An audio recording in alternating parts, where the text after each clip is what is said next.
طلاب أولى ثانوي عاملين إيه؟ وحشتوني جدا. عن عشق التاريخ نتحدث معكم ميس إيمان أحمد، ويلا بينا ونقول بسم الله.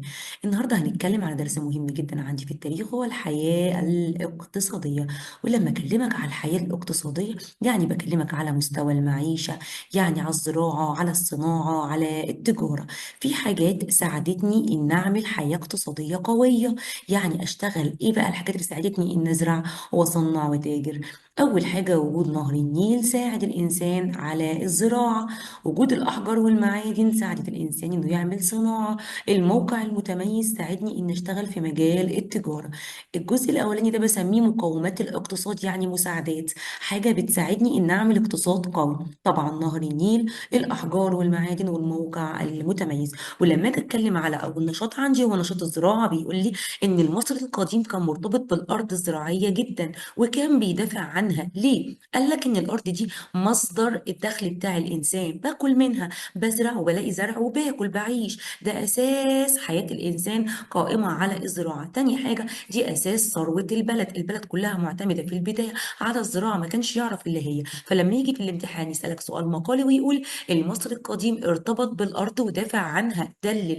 او ليه المصري القديم كان مرتبط بالارض؟ اقول له لان هي مصدر دخله واساس ثروة البلد. مصدر دخل واساس ثروه ايه البلد. طيب انا عايزه اعرف الانسان ده زرع ايه. قال لك والله ده زرع حبوب كتير قوي. حبوب زي ايه؟ زي القمح والشعير. زرع خضروات زي البصل والثوم والخس، بقول، عدس، فول، ترمس. زرع كمان الياف زي الكتان، اشجار مثمره، عنب، بلحتين، نباتات زيتيه، الزيت اللي هو زي السمسم. اهم حاجه عندي بيسالي عليها في الامتحان من اشهر الحبوب اللي زرعها المصري القديم، هتقول لي القمح والشعير. عايز برضه يسألك في الامتحان هيسألك على نباتات الألياف، اللي هو الكتان لصناعة النسيج، ده من نباتات الألياف. كمان السمسم، لأهمية السمسم استخراج الزيوت. أنا عايزة التلاتة دول أهم حاجة، يبقى قمح وشعير حبوب، الكتان ألياف، السمسم نباتات زيتية. طيب كمان الإنسان يا جماعة عمل حاجة اسمها الصوامع. يعني إيه كلمة صومعة؟ بناء كده بيت عامل زي بيت الحمام أو زي العش بتاعت الحمام. الصومعة دي مكان بيتم فيه تخزين الغلال. الغلال بقى زي القمح والحبوب وكده. طيب انا عندي هنا سلم بيطلع عليه الجنود، بيحطوا في الاماكن اللي فوق دي، بيحطوا هنا الغله بتاعتهم، القمح او غيره. وبعد كده في بوابه تحت بياخدوا منها المحصول ايام ما يحصل ازمه اقتصاديه، بيحصل جفاف او حاجه زي كده. طيب الإنسان عمل الصوامع دي ليه؟ عمل الصوامع دي يا جماعة عشان يدخر جزء من المحصول بتاعه للأيام الجاية. يعني الإنسان بيبني الصوامع دي، يعني بيرشد استهلاكه، بيستخدم على قده، وبقية القمح بيخزنه هنا في الصومعة. يبقى الصوامع دي بتدل على إيه؟ بتدل على ترشيد الاستهلاك، بتدل على حفظ الموارد الزراعية. ده بيدل إن الإنسان عمل خطة عشان يواجه أزمة، لو حصلت أزمة اقتصادية بعد كده في الحبوب أو حاجة. يبقى أنا لما أقول لك الصوامع دي بتدل على إيه؟ بتدل إن الإنسان عنده ترشيد الاستهلاك، إن هو عنده حسن استغلال الموارد، وفي نفس الوقت الصوامع دي بيبنيها عشان يواجه الأزمات اللي ممكن تحصل، الأزمات الاقتصادية. طيب تعالوا نشوف انواع الملكيه بتاعت الارض الزراعيه. والله انا عندي ثلاث انواع من الملكيه. اول حاجه ارض ملك الملك، اللي هي ملك الدوله. الارض دي بيزرعها الفلاح، واغلب المحصول، الارض دي كلها يزرعها الفلاح، واغلب المحصول بياخده الملك، اسمها ارض ملك الدوله او ملك الملك. الفلاح بيزرعها واغلب المحصول بيروح للملك، والفلاح بينتفع، يعني بياخد جزء صغير جدا من المحصول. عندي كمان حاجة اسمها ملكية خاصة. ملكية خاصة دي الملك بيديها بقى لأصحابه، زي كادو كده أو هدية. بيديها لمين؟ أي حد بياخد الملكية الخاصة؟ قال لك لا، الجنود المخلصين، الجند الشاطر اللي بيسمع الكلام، الموظف الكفء، الموظف الشاطر. يعني لو أنت جندي مخلص أو موظف شاطر ممكن تاخد أرض تسمى الملكية الخاصة، مش عليها ضرائب، تاخدها أنت والورثة بتوعك.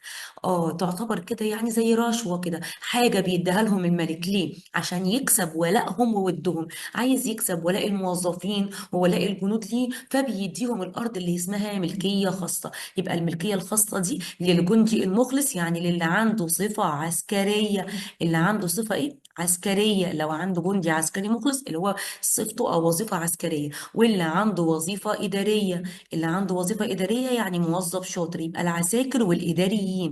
ممكن ما يقوليش الجندي المخلص ولا الموظف الشاطر، ممكن يقول لك منحت الملكيات الخاصة للي عندهم منصب إيه؟ عسكري وإداري. عسكري وإداري. طيب الأرض التالتة اسمها أرض ملك الأوقاف، يعني الزرع اللي هيخرج من الأرض ده بصرف منه على المعابد والمقابر. وده بيدل ان المعابد والمقابر بالنسبه لي كان ليها اهميه كبيره.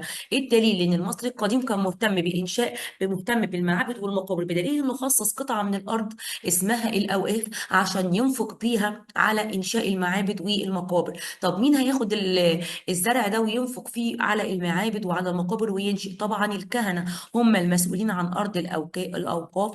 هم الكهنه. الكهنه ده زي الشيخ وزي القسيس وكده، ده اللي مسؤول عن المعبد وعن الآلهة. هياخد هو الزرع ده وهيبدأ ينفق على المعابد وعلى المقابر. يبقى أنا لما أجي أكلمك على ملكية الأرض الزراعية، أنا عندي كم نوع من أنواع الملكية؟ هتقول لي عندي 3 أنواع: أرض ملك الملك، ملكية خاصة رشوة يعني، وأرض اسمها ملك الأوقاف. أرض ملك الملك الفلاح بيزرعها وأغلب المحصول بيروح للملك. أرض ملكية خاصة الملك بيديها للموظفين الكفء وللجنود المخلصين. الموظفين الكفء والجنود المخلصين يعني اللي عندهم صفة إدارية وصفة عسكرية. أرض ملك الأوقاف الكهنة بتاخد المحصول اللي بيطلع من الأرض ده بتصرف فيه على إنشاء المقابر وعلى المعابد. الدولة لو حابة إنها تكتر الزراعة وتعمل تنمية في مجال الزراعة، وده بيجي سؤال مقالي: دور الدولة في تنمية الزراعة. أنت عايزة تكتري الزراعة هتعملي إيه؟ قالت لي والله الدولة اهتمت بمشروعات الري. مشروعات الري عملت سدود. افتكروا معايا كده، مين أول واحد عمل سدود عندي؟ سد اللاهون. اوعى تنسى مين عمل سد اللاهون؟ الملك امنمحات الثالث، يعني احد ملوك الدوله الوسطى. امنمحات الثالث. قام ونام. امنمحات الثالث. ماله الملك امنمحات الثالث ده؟ عمل ايه؟ قال لك والله امنمحات الثالث ده ملك من ملوك الدوله الوسطى. من الاسره ال 12. ملك من ملوك الدوله الوسطى من الاسره ال 12. لقى ان ارض الفيوم هتغرق من ميه نهر النيل، فعمل سد هنا اسمه سد اللاهون. سد اللاهون ده الهدف من انشائه حاجتين: يحمي ارض الفيوم من الفيضان. عايز يحمي ارض الفيوم من ايه؟ من الفيضان. ولما حمى ارض الفيوم من الفيضان قدر يزرع عند الفيوم اكتر من 27 الف فدان. يعني عمل مشروعات اقتصادية. ايوه.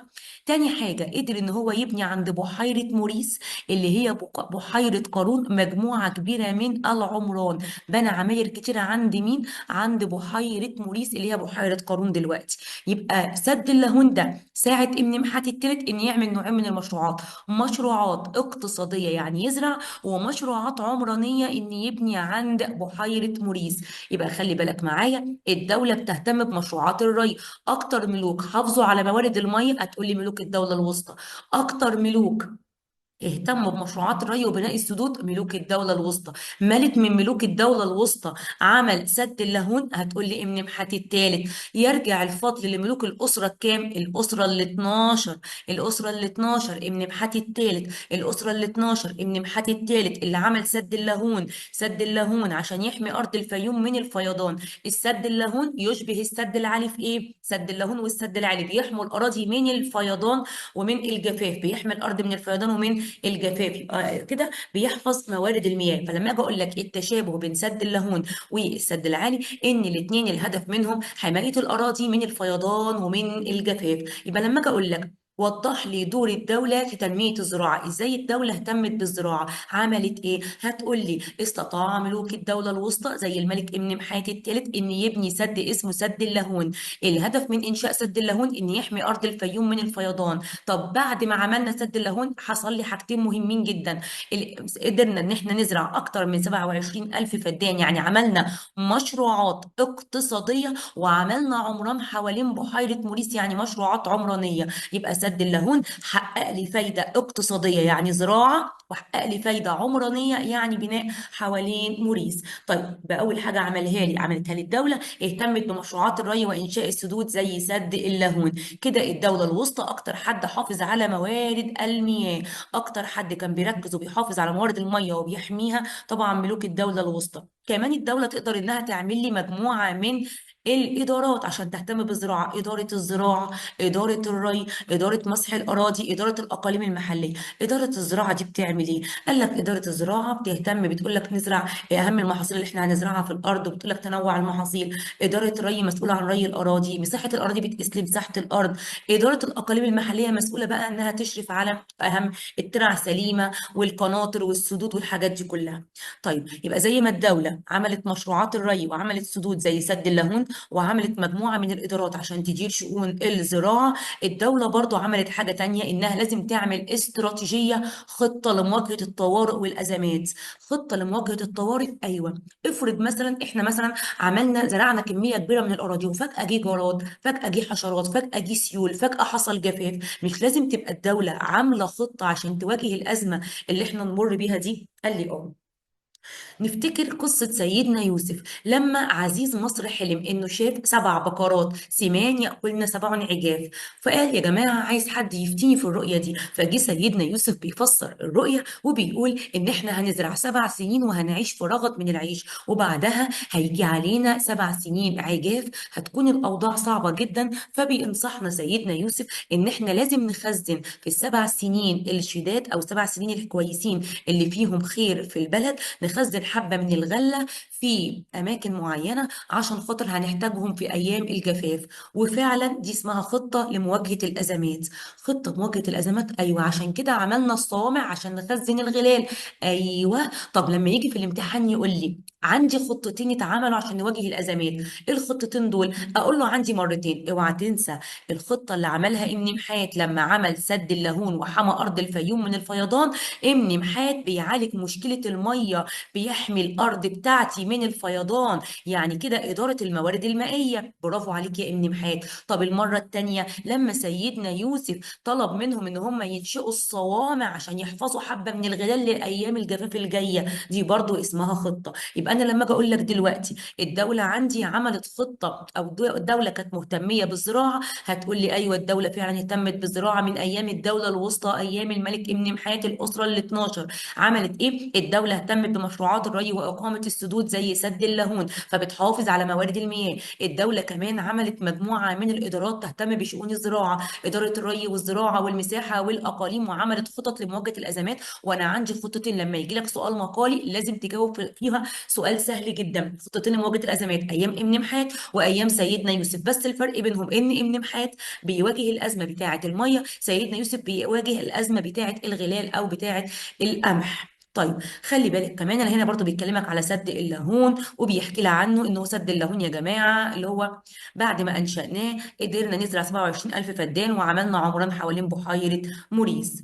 تمام. هنيجي بعد كده نتكلم على الصيد وتربية الحيوان. زي ما الإنسان زرع زي ما انتم شايفين كده، اهتم برضو الإنسان إنه يربي حيوانات. وخلي بالك أكتر حيوان اهتم بالإنسان واحتل المرتبة الأولى هو الأبقار. اشمعنى البقر؟ لأن هياخد من البقر الألبان والصوف، وهياخد منها الألبان قصدي والجلود واللحوم، فأكتر حاجة هتفيده. تاني حاجة هيستخدم البقر في وسائل النقل. تالت حاجة هيستخدم البقر في أعمال الزراعة، تساعده بقى إنها تحرس الأرض وكده. يبقى البقر بالنسبة لي احتل مكانة عالية جدا. الإنسان كان مهتم جدا بأكتر حيوان هو الأبقار. ليه؟ استفاد من البقر في الحصول على اللحوم والألبان وعلى الجلود، كمان بتساعده في أعمال الزراعة وأعمال النقل، إلى جانب إن هو كمان كان بيربي مجموعة من الأغنام والماعز، وكان بيربي طيور زي البط والوز والحمام وغيره.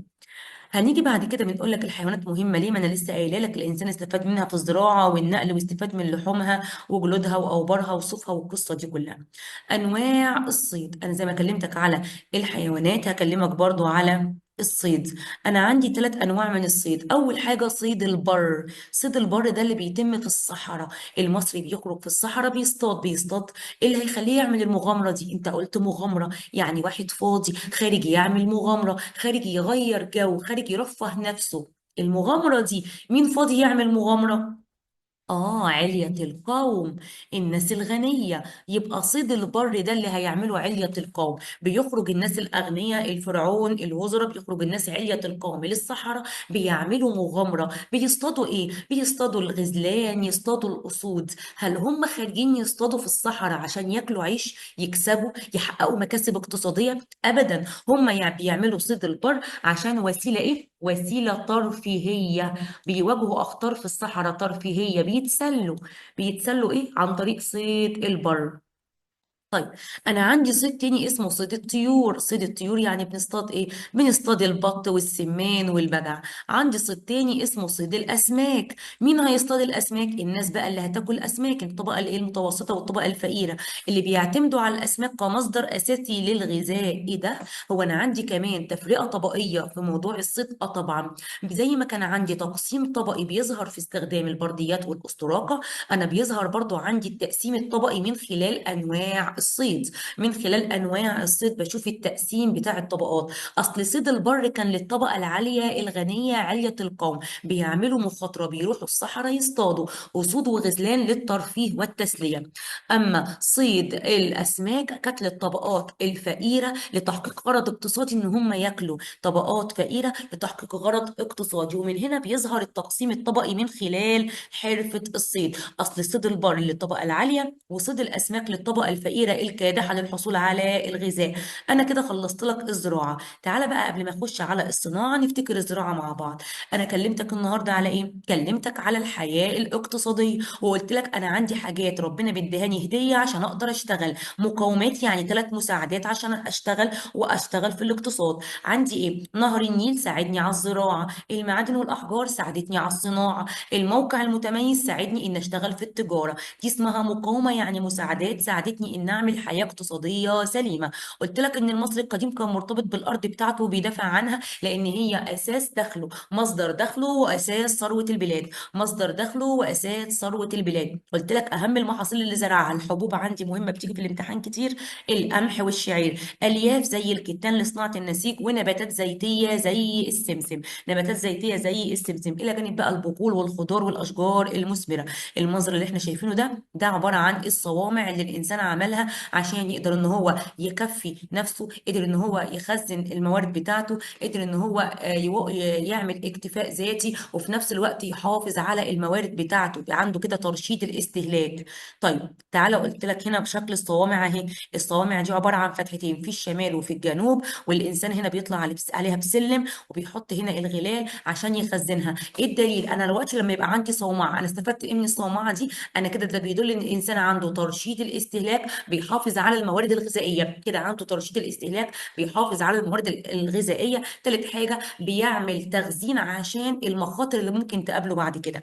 طيب تعالى، قلت لك بعد كده انواع الملكيه. عندي ارض ملك الملك اللي هي ملك الدوله، الارض كلها الفلاح بيزرعها واغلب المحصول بيروح للملك. وعندي ملكيه خاصه، رشوه يعني، ايوه، الملكيه الخاصه بتروح للجندي المخلص والموظف الشاطر، يعني اللي ليهم صفه عسكريه وصفه اداريه، عشان الملك يكسب ولائهم عشان غرض سياسي. يبقى الملكيه الخاصه بتروح للجنود المخلصين والموظفين الشاطرين للغرض سياسي، ان هو يبقى ليهم ولاء للملك، لضمان ولائهم السياسي للملك. يبقى الهديه دي عشان اغراض سياسيه. اما ارض الاوقاف، الكهنه بياخدوا الزرع اللي في الارض دي بيصرفوا فيها على المقابر والمعابد. وده بيدل يا جماعه ان انا مهتم بالدين جدا، بدليل اني خليت ارض معينه اسمها الاوقاف للانفاق على المقابر وعلى المعابد. تعالي يا دوله، تقدري تحافظي لي على الارض دي كلها؟ قالت لي اه طبعا. دورك ايه عشان تكتري الزراعه؟ قالت لي والله انا عملت مشروعات الري، واكتر ناس عملوا مشروعات ري ملوك الدوله الوسطى، اللي هو ابن بحات الثالث في الاسره ال 12.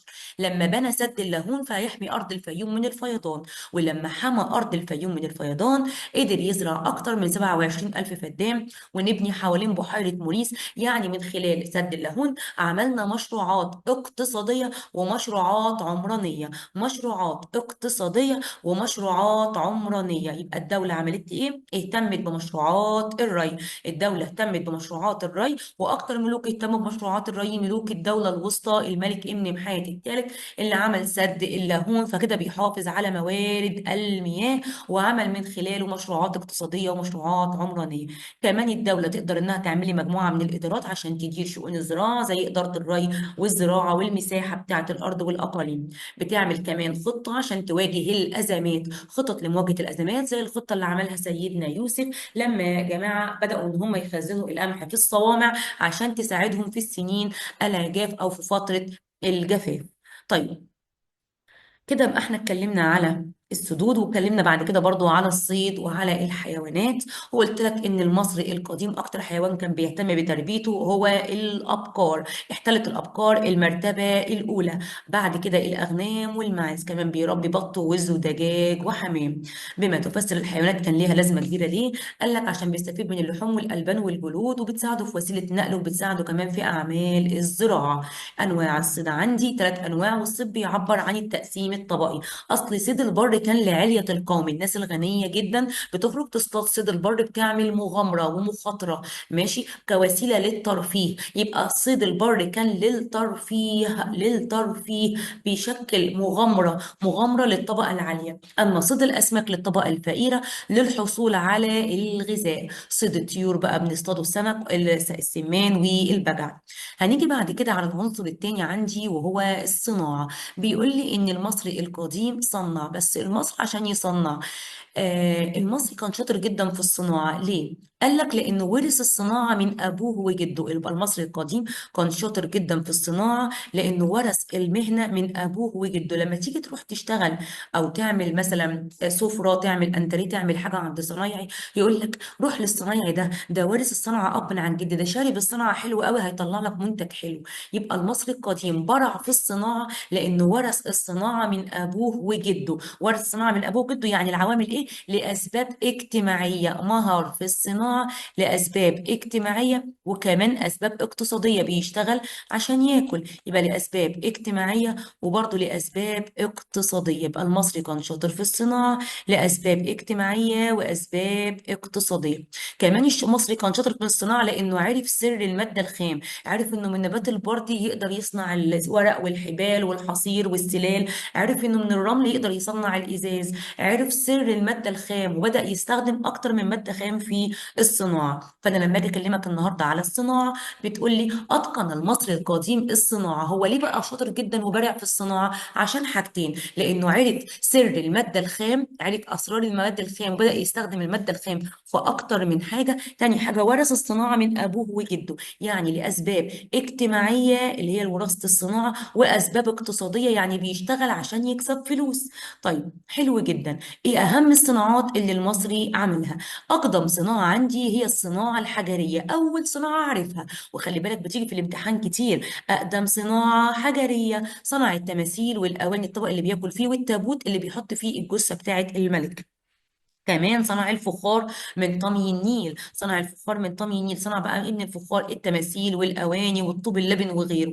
اه يبقى هو كده صناعه بتعتمد في اساسها على وجود نهر النيل، اقول له صناعه الفخار. طب خلي بالك كمان انه صنع الزجاج من الرمل الابيض، وده كده سر الماده الخام، ان يحول الرمل الازاز. هو كده عرف سر الماده الخام. كمان صنع المعادن. المعادن الذهب والفضه، والفضه استخدمها بكميه قليله لانها ما كانتش متوفره. طب عمل ايه بالذهب؟ صنع برضو التوابيت من الذهب، وعمل القناع بتاع الملك، وعمل التابوت والحلي ادوات الزينه، يعني كل ده من الذهب. طب الفضه ليه كانت قليله؟ قال لك لان ما كانتش موجوده بكميه كبيره. الاخشاب، المصري ما كانش عنده اخشاب، بس ما وقفش، لم تقف الاخشاب، لم تقف الاخشاب، ما كانتش واقفه قدامه عائق. هو انا ما عنديش خشب، بس انا ما عطلتش، انا جبت خشب من بره استوردته. فلما يجي يقول لك صناعه غير محليه انا جبتها من بره، اقول له طبعا صناعه الاخشاب. جبت خشب الارز من فينيقيا، والابانوس من نوبه وبلاد بونت. عملت ايه بالاخشاب؟ صنعت السفن والاساس والتوابيت. خلي بالك ان انا صنعت التوابيت دلوقتي من الحجاره والمعادن والاخشاب. الحجاره والمعادن والاخشاب دخلت فيها اكتر من ماده خام. كمان صناعه البردي، عملت صناعه البرديات. انا بنيت زرعت نبات البردي من برضه من عند نهر النيل. صناعه تعتمد على وجود نهر النيل، زي الفخار برضه نبات البردي. عمل ايه من البردي؟ عمل الورق والحبال والحصير، كل ده عمله من نبات الايه؟ البردي. كمان المصري صنع الغزل والنسيج، واستخدمت النساء الانوال اليدويه. وعمل ايه بالجلد؟ عمل بالجلد بقى الاحذيه، المقعد اللي هيقعد عليه، الاغطيه والوسائد، المخدات، ارضيه العربات، كرب المياه زي زمزميه ميه كده مصنوعه من الجلد. قربة الميه اللي بيخزن فيها الميه صنعها من الجلود. وعشان اعمل كرب المياه لازم يكون عندي مراعي، يكون عندي حيوانات بربيها عشان اخد الجلد بتاعها واعمل كرب المياه. فلما اجي اقول لك صناعه الجلود مرتبطه بوجود او بوجود المراعي الطبيعيه، يبقى عندي حيوانات اخد جلدها واعمل كرة بالمياه. اه عندي حيوانات اخد جلدها واعمل احذيه، اعمل مقاعد، اعمل اوسده او اغطيه للوسائل. خلي بالك الصناعه مهمه جدا. انا جيت بكلمك على الصناعه بقول لك المصري القديم كان بارع في الصناعه. ليه كان بارع في الصناعه؟ لانه ورث الصناعه من ابوه وجده، يعني لاسباب اجتماعيه. تاني حاجه كان بيشتغل عشان يوفر احتياجاته لاسباب اقتصاديه. يبقى المصري القديم برع في الصناعه لانه عرف سر الصناعه من ابوه وجده، ورثها من ابوه وجده. تاني حاجه عرف سر الماده الخام وازاي يحول المنتج من صوره لصوره تانيه. طب انا هسالك سؤال، اقدم صناعه ايه؟ طبعا برافو عليك، صناعه حجريه.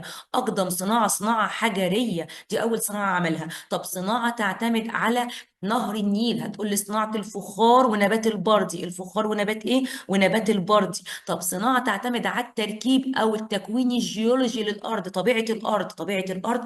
اه الفخار والازاز. اشمعنى الفخار جبتها من الارض من طمي النيل، والازاز من الرمل؟ يبقى ده التركيب الجيولوجي بتاع الارض، فخار وازاز، فخار وزجاج. الفخار والزجاج تعتمد على التركيب الجيولوجي، تعتمد على التركيب بتاع الارض، البيئه بتاعه الارض، التركيب الجيولوجي. طيب خلي بالك المصري عرف سر المادة الخام لما صنع الزجاج ولما صنع الرمل الأبيض، وكمان عرف سر المادة الخام لما صنع استخدم الفخار، وسر المادة الخام في ورق البردي. فلما اجي اسال حضرتك سؤال واقول لك سر المادة الخام، يعني حاجة غيرت شكلها لمنتج تاني، حاجة كده غيرت شكلها خالص. صناعة الفخار، جبت الطمي صنعت منه فخار، يبقى غيرت شكل المادة اللي عندي.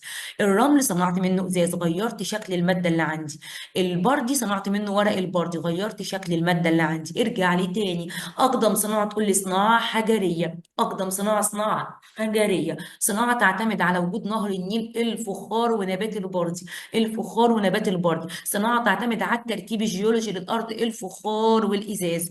الفخار والإزاز. صناعة بتدل إن المصري عرف سر المادة الخام، فخار زجاج وورق، فخار زجاج وورق، فخار زجاج وورق. يبقى انا كده عرفت سر المادة الخام، لان حولت المنتج من صورة لصورة تانية خالص. اما المعادن كان عندي ذهب وفضة، والذهب بنسبة كبيرة متوفر، أما الفضة كانت قليلة جدا. طيب لو قال لك صناعة غير محلية، وخلي بالك الأخشاب بتيجي كتير في الامتحان، صناعة غير محلية، أقول له دي صناعة الأخشاب غير محلية، يعني مش جايبها من بلدي، مستوردها من بره. أقول له صناعة الأخشاب، صناعة الأخشاب. خلي بالك صناعة الأخشاب. لما أجي أقول لك أنا اعتمدت على الحيوانات في صناعة إيه، هتقول لي صناعة الجلود، صناعة الجلود. طب عايزة أقول لك بقى دور الدولة إزاي تهتم بالصناعة. الدولة عشان تهتم بالصناعة شجعت المصريين إن هم يطلعوا المعادن من سينا، وكانت بتأمن رحلاتهم. كمان الملوك كانوا بدأوا إن هم يتفاخروا إنه بيدوا الصانع حقه. يا جماعة مش عشان إحنا ملك، مش عشان إحنا ملوك نجبر الصنايعية إن هم يشتغلوا عندنا بالإكراه. الكلام ده ممنوع عندنا. إحنا يا جماعة بندي الصانع حقه، ما بنعاملهمش بالإكراه، ما بنشغلهمش بالسخرة، مش مسخرين لخدمتنا، مش بشغلهم بالإكراه. يبقى الملوك كانوا بيتفاخروا إنه بيدوا الصانع حقه، بيدوا الصانع حقه وبيمنعون السخرة. فلما اجي اقول لك وضح دور الدولة في تنمية الصناعة، انا عشان اكتر الصناعة وديت بعثات بره عشان تخرج المعادن من سينا، وحميت البعثات اللي خارجة تطلع المعادن. كمان الملوك كانوا بيتفاخروا ان هم بيدوا الصانع حقه وبيمنعوا عنهم السخرة، يعني مش بيشغلوهم بالإكراه.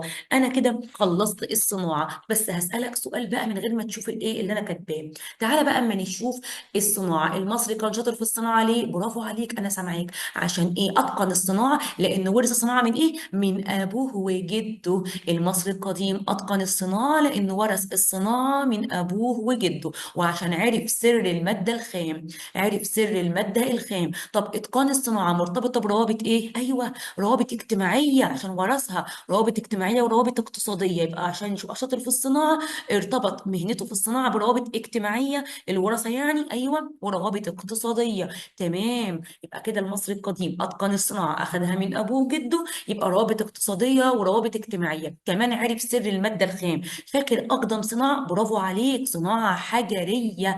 اقدم صناعه عرفها صناعه الحجاره، صناعه حجريه كل ادواته من الحجاره. طيب هقول لك صناعه بتعتمد على حاجه غير محليه جبتها من بره، برافو، صناعه الاخشاب، صناعه الاخشاب. طب صناعه بتعتمد على التكوين الجيولوجي للبيئة، طبيعة الأرض، الفخار والإزاز، برافو عليكم، الفخار والإزاز. طب صناعة بتعتمد على تربية الحيوانات، أربي الحيوان واخد منه جلد يبقى صناعة الجلود.